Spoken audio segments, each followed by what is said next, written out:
Bonjour. Si je me replonge dans le passé, je m'aperçois bien que ce que j'annonçais était étayé par mes différentes expériences, parce que j'avais connu auparavant l'histoire même du monde de l'humanité. Oui, des prédictions sur moi-même, oui, dont je me passerais bien finalement, parce que j'avais une amie un jour qui avait à peu près les mêmes capacités que moi, et me dit, je connais la date de ma mort. Alors ça me faisait bien rire quand même. Et malheureusement, ou heureusement, j'en sais rien, mais j'ai eu cette même vision-là en ce qui me concerne. Voilà. Alors, avec précision, ce serait difficile à dire, mais en tout cas, c'est vrai que fin 2012, je pense que mon heure sera venue. Ce qui est tout à fait... Voilà, la vie est ainsi faite. Après, certains ne préfèrent pas savoir la date de la dernière heure. Je trouve que mes capacités m'ont permis, un petit peu par hasard, je dois le dire. Voilà, mais ça ne m'affole pas plus que ça. Il y a le temps. Oui, il y a le temps.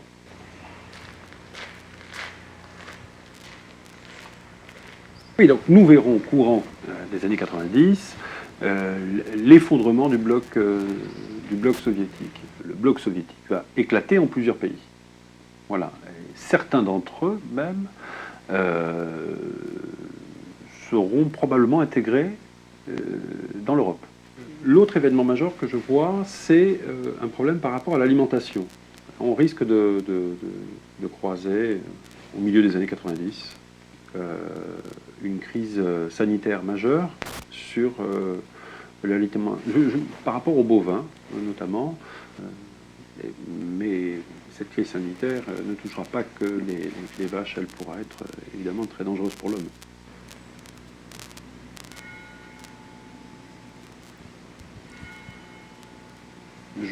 J'ai prédit, et je voyais très bien qu'il allait se passer une catastrophe nucléaire en URSS. J'ai fait un petit film, j'ai envoyé des lettres, voilà, qui sont restées sans réponse. Alors après, effectivement, on peut toujours dire que je suis un farfelu, mais quand vous annoncez des choses dans le but de pouvoir quand même mettre à l'abri certaines personnes du danger et que personne ne vous entend, notamment les grandes autorités, les gouvernements ou les organisations compétentes, ça, il y a de quoi rager un petit peu, oui. Il se trouve que je me suis rarement trompé dans mes prévisions. J'ai peut-être eu quelques erreurs, et j'en ferai certainement encore. C'est pas la question. C'est la question de l'intensité de la vision. Plus la vision est intense, et plus les probabilités que ça arrive, en fait, sont grandes. Cette rencontre dont je parle, extraterrestre, d'être venu d'ailleurs, fin 2012, n'est pas une rencontre qu'on pourrait imaginer, invasive, apocalyptique.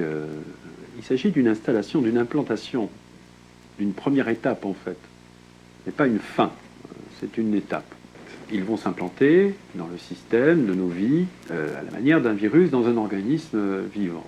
Voilà. Il y aura un temps d'incubation pour que l'offensive soit prête, je vois, à 2-3 ans, notamment en 2015. En 2015, l'offensive, celle-ci sera violente et sans recours possible. Pourquoi? Parce qu'ils vont prendre possession d'une chose qui sera omniprésente dans tous les foyers de France, l'ordinateur. Je m'explique. Les ordinateurs vont être beaucoup plus puissants et vont nous assister dans la vie de tous les jours. On va dire les années 90 au milieu des années 2000, vous allez voir, les ordinateurs tels qu'on les connaît aujourd'hui n'auront rien à voir. On pourra envoyer des lettres par ordinateur, des photos par ordinateur, comme on envoie par exemple un télégramme par Minitel. À partir des années 2000, le développement des ordinateurs dans les maisons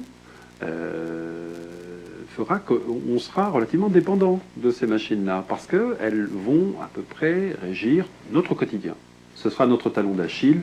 En 2015, l'offensive des extraterrestres, dont je parle d'une offensive violente, consistera à prendre possession de nos ordinateurs, et donc nous n'aurons plus aucun recours possible, nous serons leurs esclaves.